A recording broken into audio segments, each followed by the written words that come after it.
Welcome to the Personal Brain Trainer Podcast. I'm Dr. Erica Warren.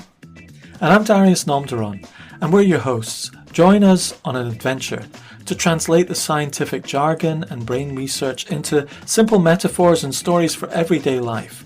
We explore executive function and learning strategies that help turbocharge the mind. Come learn how to steer around the invisible barriers so that you can achieve your goals. And this podcast is ideal for parents, educators, and learners of all ages. This podcast is brought to you by Bullet Map Academy, and we have a free dyslexia screener app called Dyslexia Quiz. It's fun, engaging, and interactive app. Try it now. Just search for Dyslexia Quiz on the App Store and see how your scores differ from your friends and family. This podcast is brought to you by GoodSensoryLearning.com, where you can find educational and occupational therapy lessons and remedial materials that bring delight to learning. Finally, you can find Dr. Warren's many courses at LearningSpecialistCourses.com. Come check out our newest course on developing executive functions and study strategies.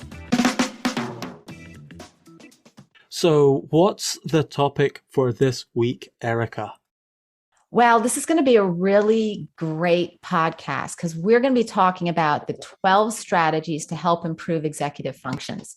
Now, we're not going to do a deep dive. I think we're going to do kind of a surface skip here because otherwise it would be a 4-hour podcast. But I wanted to give this overview for everybody so that they could really get a sense of what are the tools that can be used. As we discussed in episode 5, executive functioning conducts our multisensory symphony of cognitive skills and makes it possible for us to mentally juggle ideas, think before we act, meet unanticipated challenges, resist temptations, stay focused, and initiate tasks, just to name a few. But then we broke down executive functions into 3 domains in our past discussions. In episode 4, we talked about working memory. In episode 6, we talked about inhibitory control. And in episode 7, we talked about cognitive flexibility. And then in episode 8, we discussed higher level executive functions. Now, today is this opportunity for us to really look at 12 strategies that can help people improve their executive functions. What do you think? Sounds good. That's quite ambitious because I'm going to be tempted to go into depth on some of these. I know. We'll have to keep each other in check. So I've kind of organized them under a number of headings. And I'm sure we'll discuss whether they all fit under these headings or not. But when you've got 12 strategies, it's kind of like, how do you chunk them down further? I mean, chunking is important in cognitive, organizing things in your head. So we've got 12 strategies. Mm-hmm. What are the main chunks that we're going to talk about? Routines and approaches, diet, cognition and metacognition, movement, and mindfulness. Okay, so 12 into 5. Got it. So, routines and approaches, what have we got? So we've got the first 3 under routines and approaches. And I think the first one is maintaining a structured daily routine. Wow, is this important? Being able to keep things organized, establish that daily structure so that you know what you're going to do can be really, really helpful. It gets that automaticity going. You're basically externalizing a lot of executive function by creating a routine because you're not having to decide where you're going to put something. You've already decided your keys always go there. Your shoes always go there. You always do this. You always do that. Yeah. And it releases a lot of the cognitive load of having to be an executive. You've made that decision and that's what's happening. Yeah, well, it's funny. You called it external. And it's funny, I would call it internal.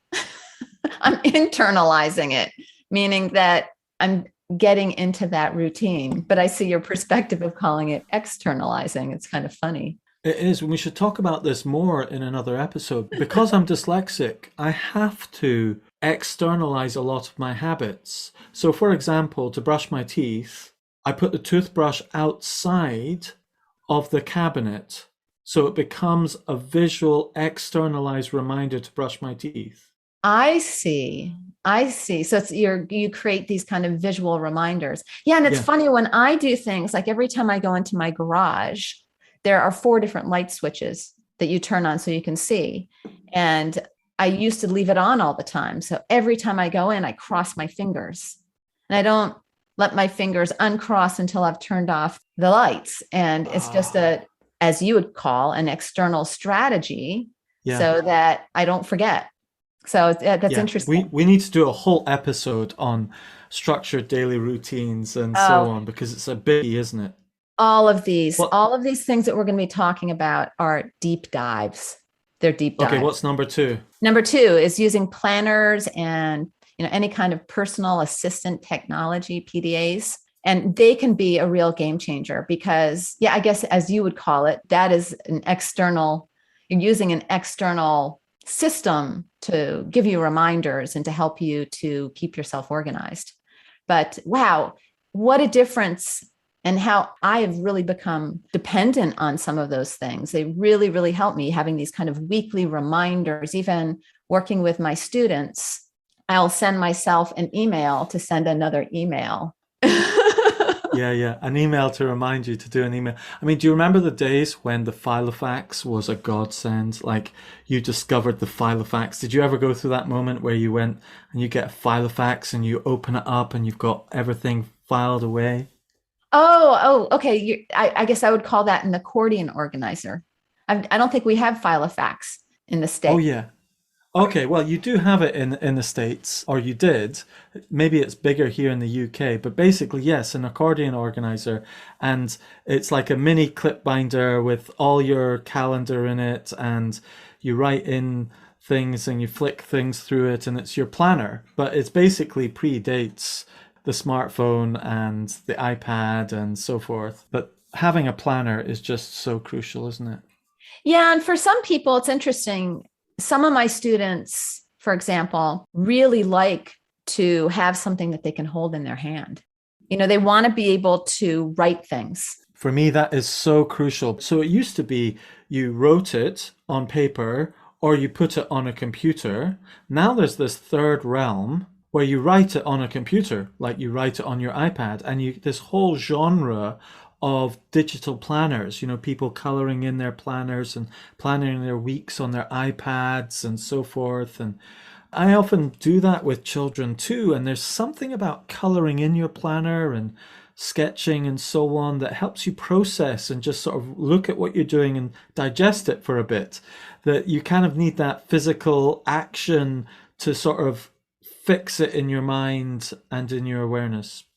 Yeah, and that line is starting to get fuzzy because now that you can actually color, for example, on an iPad, you can actually get that tactile sense. But yeah, I like to use a lot of those types of resources. And I think adding color and making it creative really makes it fun. And of course, doodles. I think we need to have a deeper talk on this one too, because often I think with planners and PDA technology, etc., you need to dual code what you're doing. You need to write the task and have a little doodle of what you're doing. And it's speaking to both sides of your brain, the visual side, you're visualizing it and you're activating that visual side. As we talked about so early on, that this working memory, having that visual whiteboard of your mind, not just the auditory repetition going on of the word itself, you're activating both. And so I think it would be useful to have a session where we talked about how to use planners with executive function metacognition awareness, as it were. I'm using this Yeah. planner aware of the way my executive function works. And I have to personally, intentionally keep putting in doodles or icons and so on because my brain doesn't like reading the words naturally, but it likes referring to the image. Very interesting. One of my publications is called Planning, Time Management, and Organization for Success. And I recently merged it with another one of mine, which is the Ultimate Planner. So it comes with all of these, a whole variety of different planner options, but it's presented in Microsoft PowerPoint so that it can be edited. So it's an editable planner. Oh, And Erica, I want to get that. You've got so much stuff I that I do. just have not touched on. And I know when I go into it, it's like when I go into your workbooks and PDFs, it's like refined gold. Like you don't waste words either. It's just like boom, boom, boom, boom, boom. Well, thank you. That's really nice of you. It's so interesting in that particular planner. I like to have a whole lot of variety and ones that are very structured and organized, and then ones that offer a little bit more creativity where people do. There's a little place to have a doodle. But again, what's really nice about that particular one is it can be personalized really easily because it's not a PDF.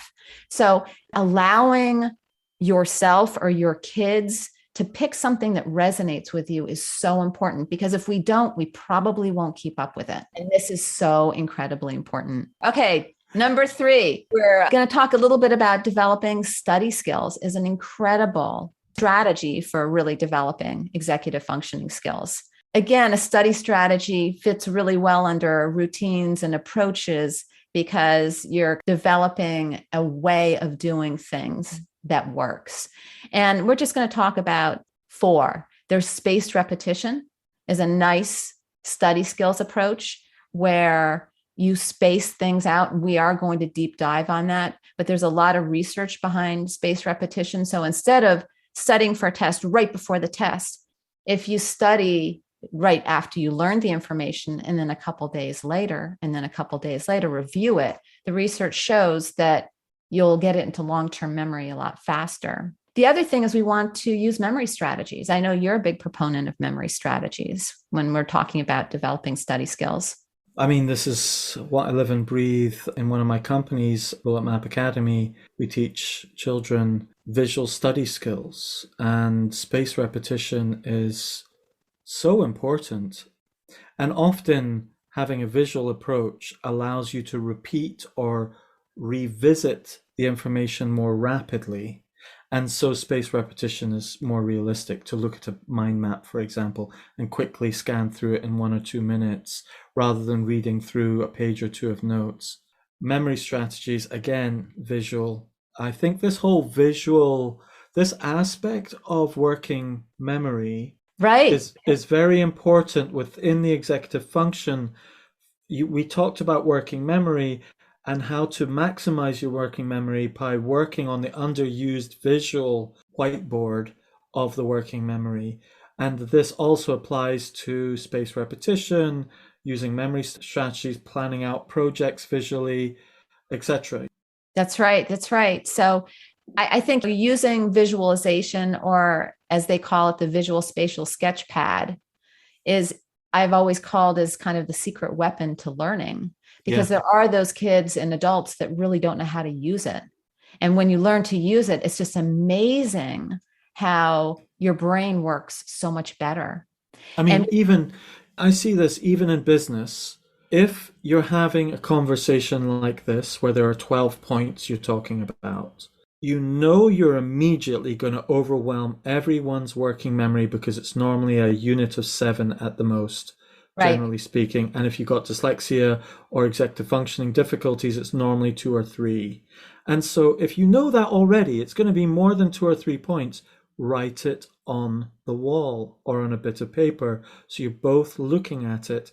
It's a gift to the other person because, like you're doing that for me right now, you've got it written up on Zoom so I can see it. It makes our conversation so much more fluid because I'm not using my working memory to hold these basic facts. I'm using it to actually have a conversation. Right. We just have like a very bare bones outline, which just has a few words sketched out, which just keeps us organized. It's, again, an executive functioning approach, and it works very well under the routines and approaches. And the last thing I want to talk about under this heading of routines and approaches, where we've discussed the first 3, maintaining a structured daily routine, 2, using planners and PDA technology, and 3, developing study skills, is under that heading of study skills, how important it is for us to do one thing at a time.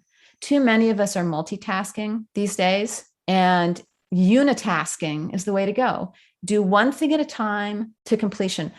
My advisor in my doctoral program she was a workhorse. I couldn't believe how much she got done. And when I went over to her house, it was like impeccably clean. I'm like, how do you do it? And she said, I only do one thing at a time. I do one thing at a time, and I only pick it up and do it if I can do it to completion. She said, don't ever look at your mail. Don't open your mail and leave it on your desk. Open up your mail and go through it. Just don't even look at it until you're ready to go through it from beginning to end. Otherwise, you're wasting time. So do things once and do them thoroughly. And if you're focusing on just that one thing, you'll get it done quickly. And I've really taken that to heart lately.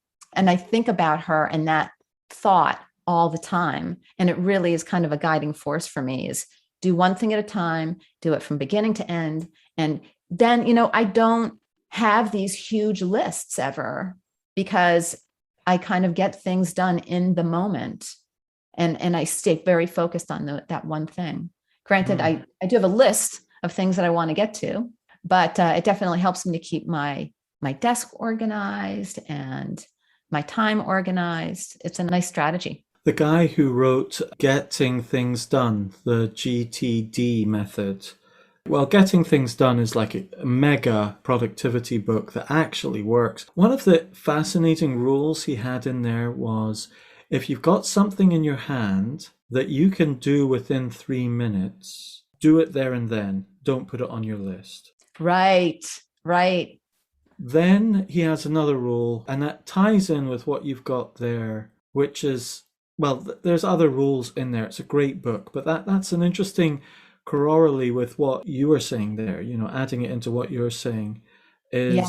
Sometimes we've got a task that can be done in less than 3 minutes, then just go do it and don't put it on your list. If it's going to take longer than 3 minutes, and if you're in sorting mode, don't start doing it, he says. You need to write it down on a piece of paper and throw it into your bucket. He says you should have a bucket in your house, which everything that needs to be done goes into, like a big box or an in tray, or often a very big box. And the mail goes in there, a folder or a magazine or a note to yourself, and you just throw everything in that box as you're thinking about it or needing to do it. And then you sit down and you sort through the box into tasks to do. Yeah, that's very interesting. I definitely have a similar approach, but I would say that I have multiple boxes because I don't want to have too much clutter in one box. Yeah, I mean, his idea, his system is delightfully simple, but it starts with the one box that then gets sorted into smaller chunks. And even the way he does his filing system and so on, I just found it so refreshing. Anyway, we're getting distracted. We should talk about that more in another episode. We absolutely will. And remember, we're just hitting a surface level and we will be deep diving. Yeah. So number 4 is eating a healthy diet. That's huge. We are what we eat, feed your body. It's your temple. Think about what you're putting. If you're eating a lot of junk food, processed foods, preservatives, chemicals, it's not great for the body. We need to give it the nutrition that it needs. Well, this is what I say, Erica, about this. No comment. Well, I can't comment on this because if I did comment on it, my family would say, Dad, you were at McDonald's, Dad, this and that, so on. I'm terrible at this. I really have to improve on this. So I'm going to hand this over to you, Erica.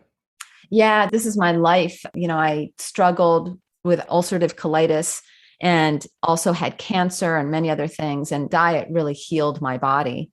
And it's very interesting because my body won't let me eat anything that's not healthy now, which is a beautiful thing. And I really felt that it completely changed my cognition. It changed so much when I got rid of starches, processed foods, preservatives. No one has to go into a diet that is as extreme as mine. However, there are a few little things that I wanted to share with you that could help you to improve, in particular, your cognition. So leafy greens and vegetables are really, really important because it has a lot of nutrients and a lot of vitamins.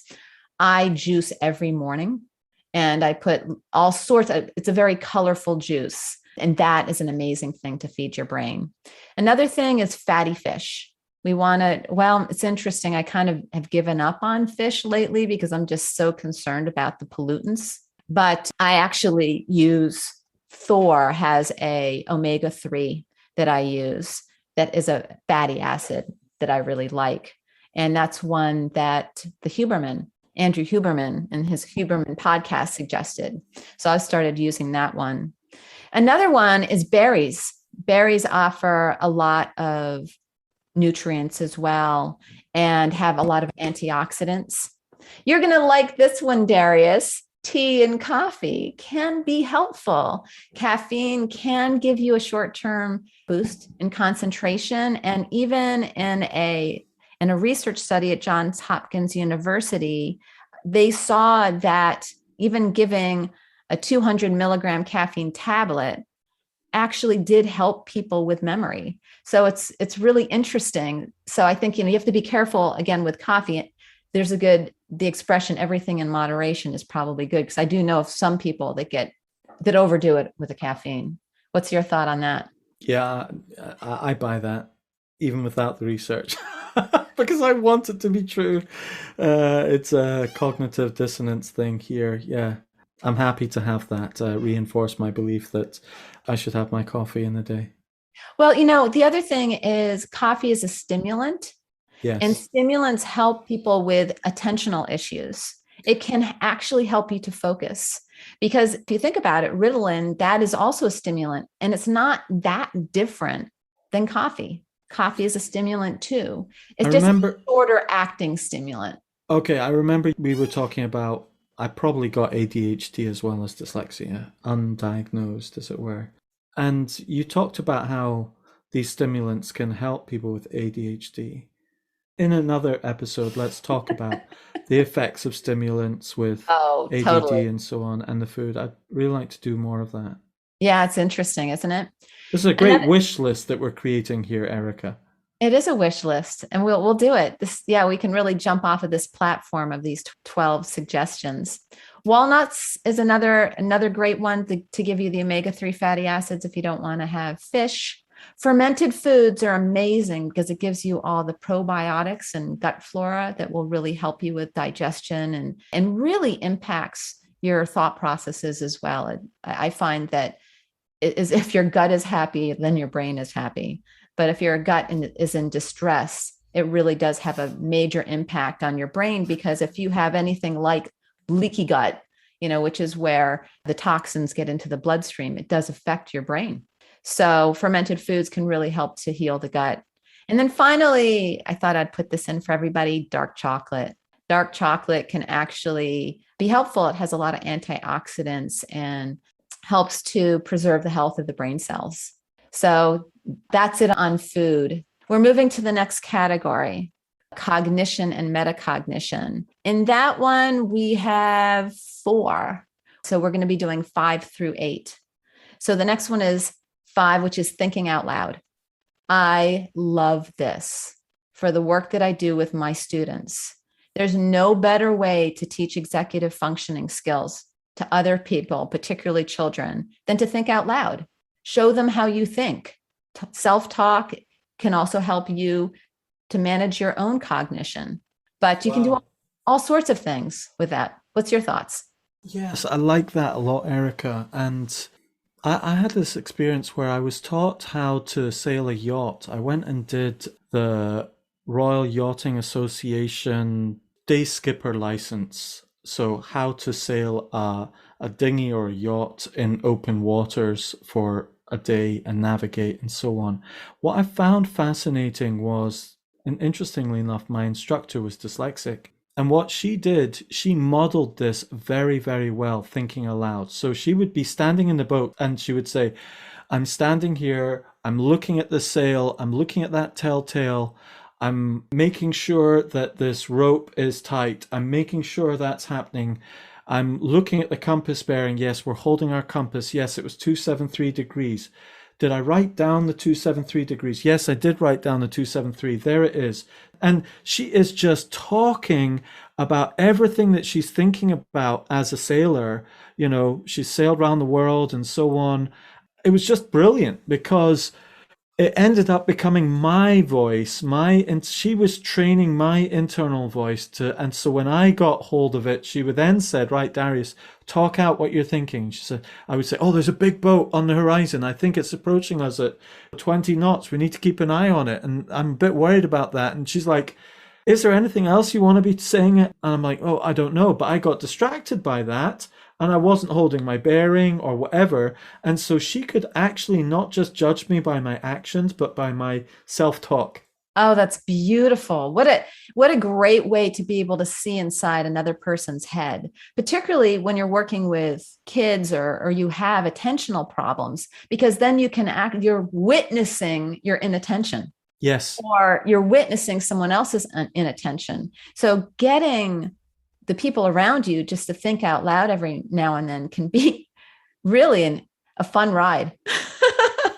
Well, it actually ties in with cognition and metacognition. I mean, sailing is an amazing experience in having the discipline, and we've used this before as an analogy, the discipline of what's that bit where you have to be adaptive and responsive to the environment? You know the three subsets, working memory, impulse control, and then the cognitive flexibility. Cognitive flexibility, that ability to adapt to circumstances. Thinking aloud is also useful with the cognitive flexibility because you may be talking through circumstances and how you're cognitively adapting and being flexible to it, etc. Yeah, absolutely. And know that some people aren't really comfortable talking aloud or even self-talking. You can always do this through reflecting in a journal, which is the same thing. It's just kind of coming through your fingers, but it still is kind of recording your thoughts. Oh, I like that. Enables you to organize them as well. So let's move on to number 6 under cognition and metacognition. We have interactive games. So interactive games really help to develop executive functioning. Role playing, imitation, and copy games where you're having to integrate like songs like, I don't know if you know that one, Head, Shoulders, Knees, and Toes, the Hokey Pokey, all of those types of things. Oh my God, when I was a child, I loved these games where you did these kind of hand clapping. I'm moving my hands around as I'm talking, but there were little hand clapping games where you were singing and you were moving and all of those types of things really help to develop executive functioning skills, as well as in some instances, multitasking, because you're doing multiple actions and multiple things at once. And remember that even though I said you should unitask, there's certain things that we have to do to automaticity so that we can complete something, like reading and writing are multitasking, but we can only do it once we get to a certain level of automaticity. Agreed.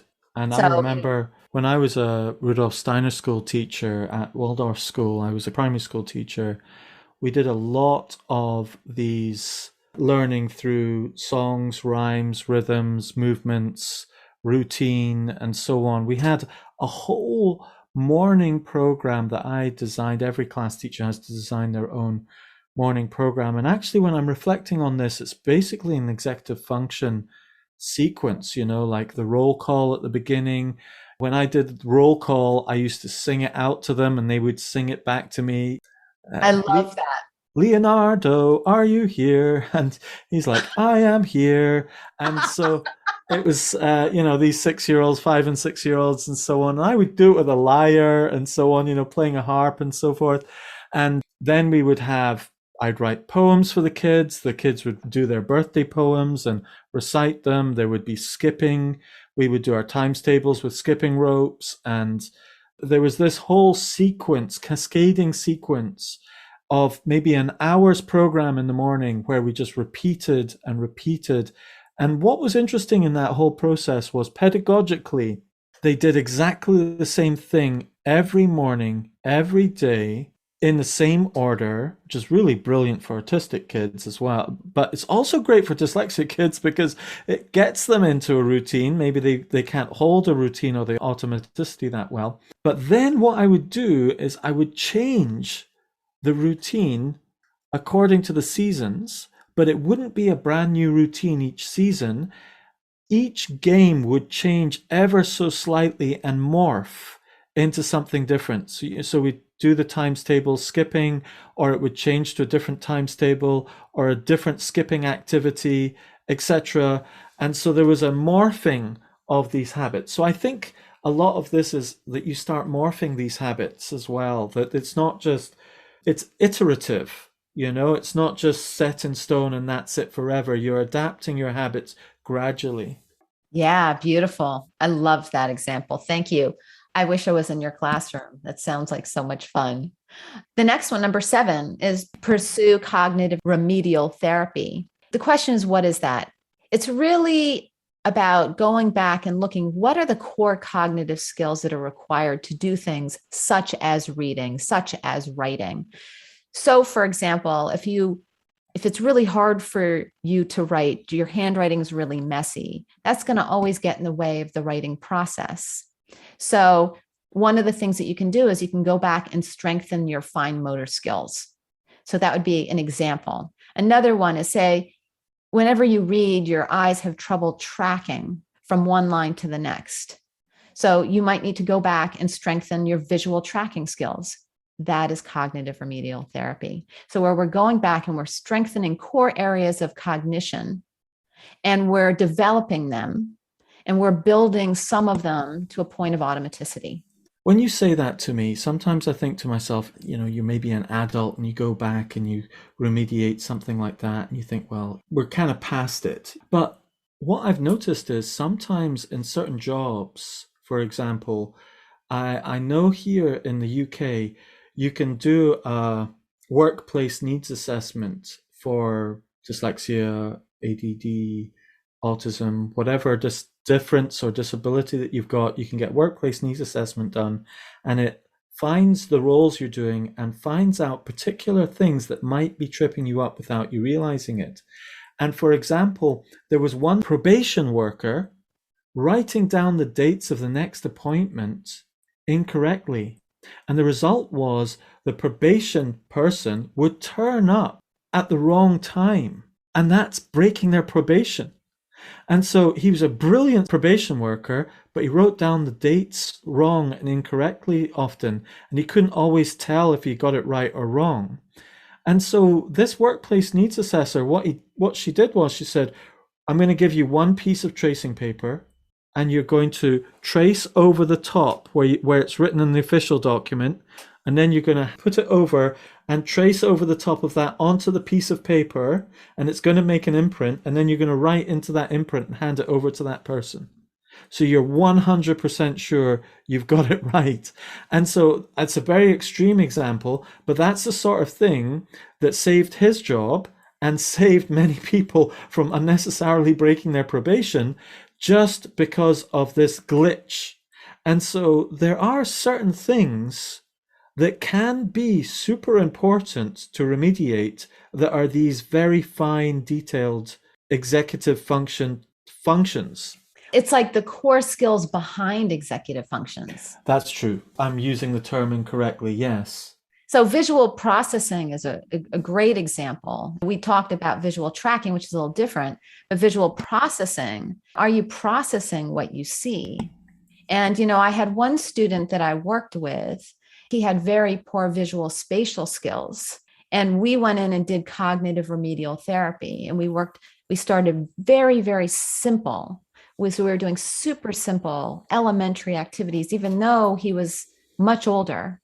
And we slowly built up his skills. Well, after 4 months, I re-gave him the test of visual processing skills, and he got a perfect score in visual spatial. And he went from hating puzzles and hating anything that had to do with visual spatial to loving it. Yeah. But it was a matter of going back and catching him in his zone of proximal development so that he could do it. And then we slowly built that skill.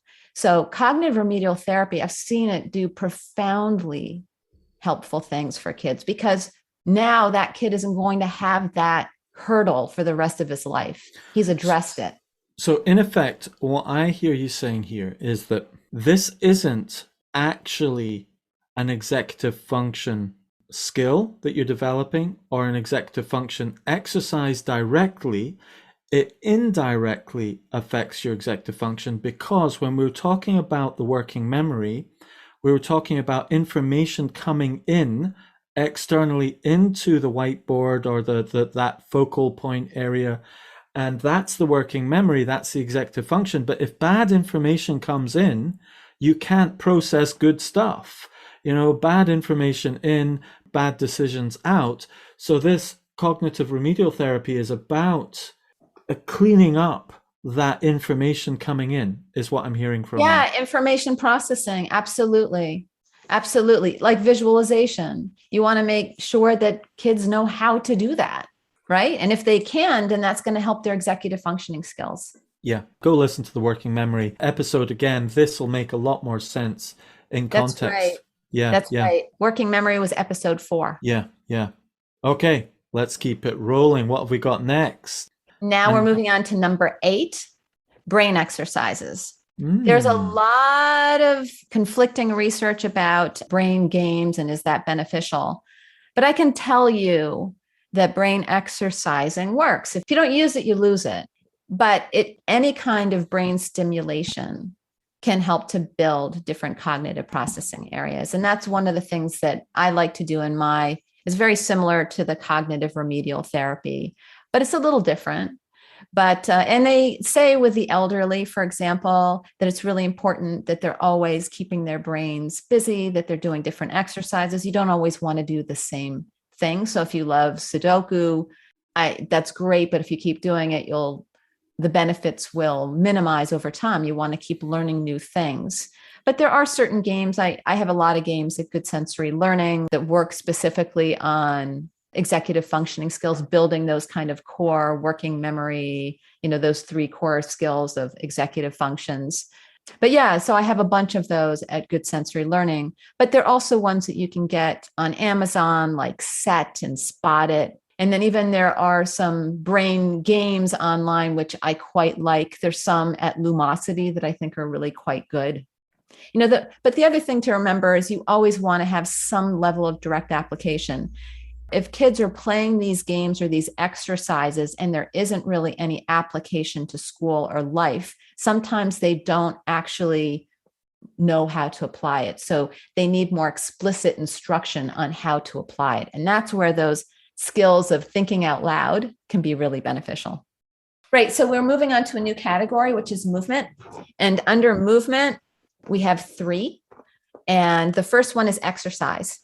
Exercise is really important for the brain. So routine exercise, doing it on a daily basis or at least multiple times a month is really important. It gets the blood circulating, it moves the nutrients around.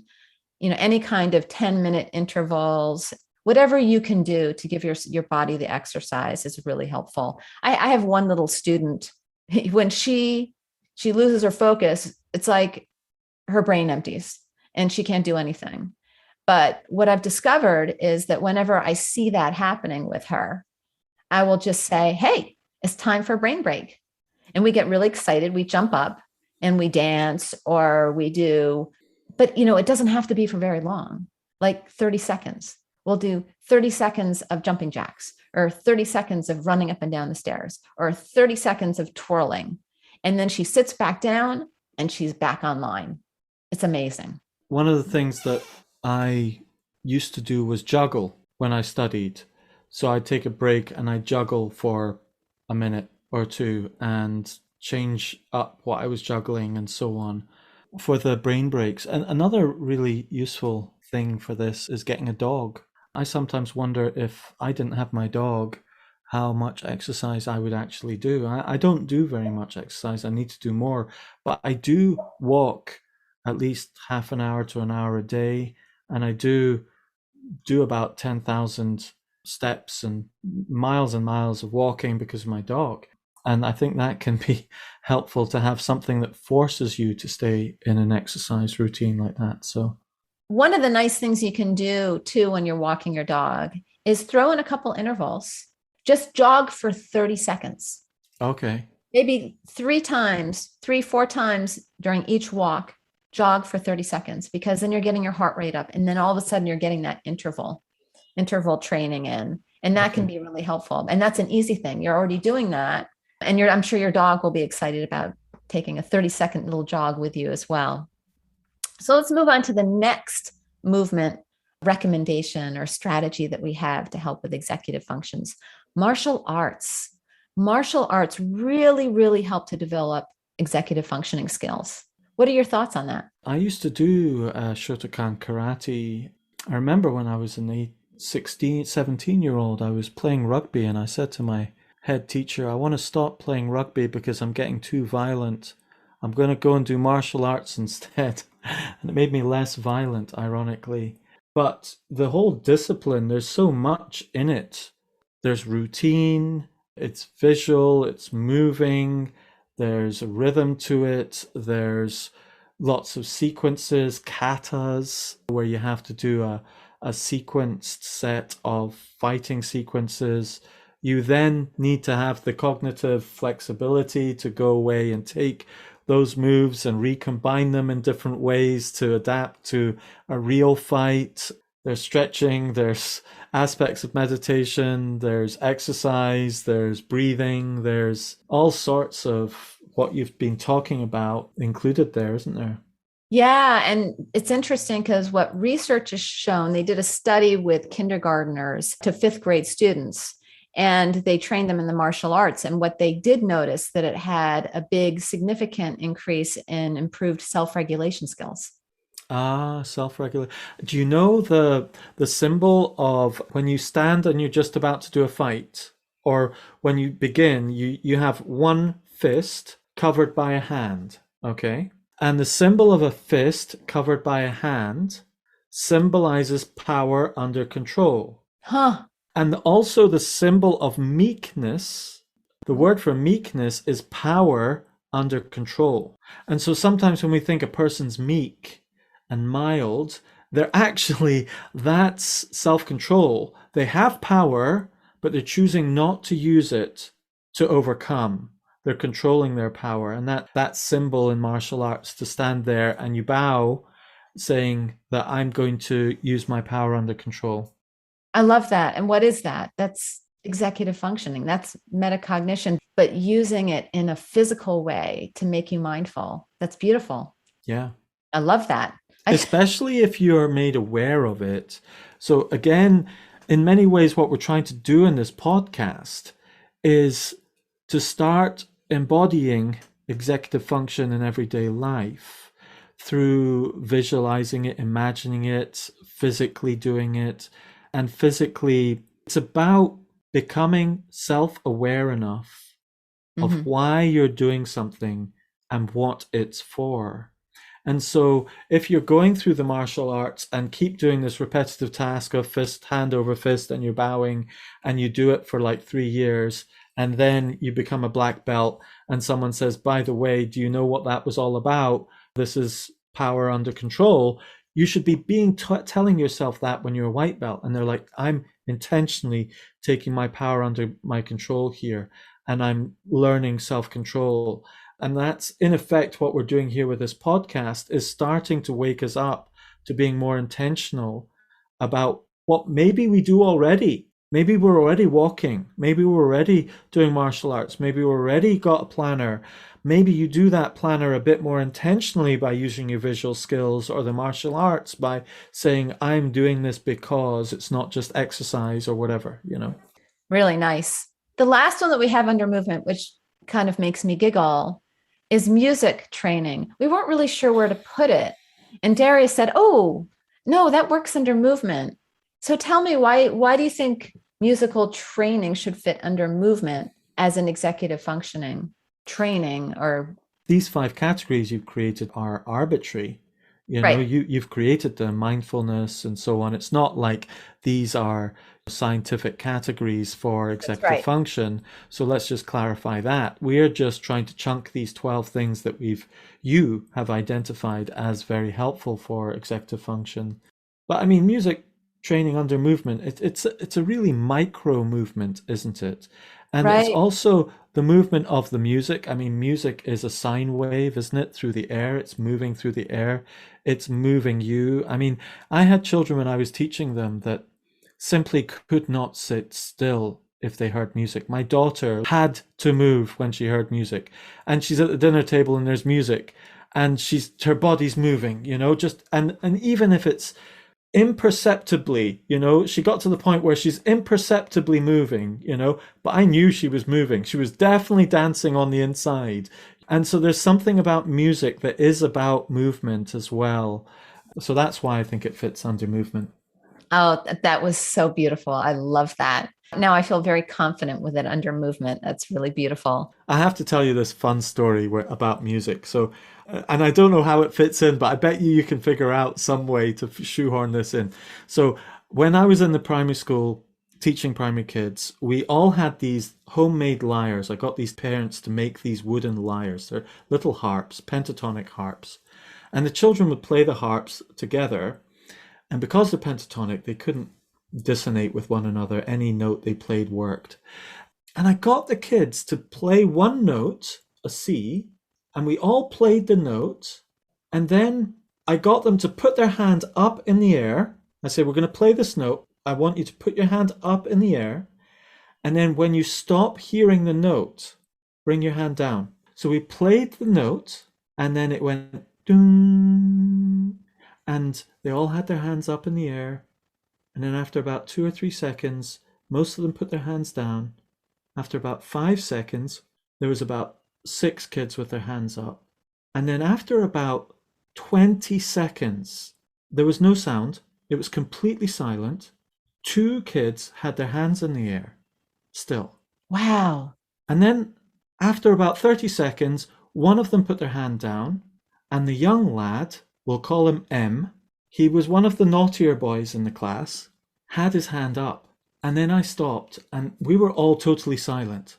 I mean, for 30 seconds, that's a long time with a class of 30 kids that are 7 years old. And I said, okay, M, why do you still have your hand up?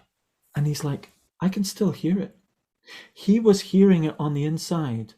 I can still hear it. And so in terms of movement and music, it was kind of resonating inside of him, still moving inside of him. He could still hear and feel the sound when all the rest of us are like, it's come and gone. And this is fascinating, because he was one of the naughtier boys who always got up to mischief.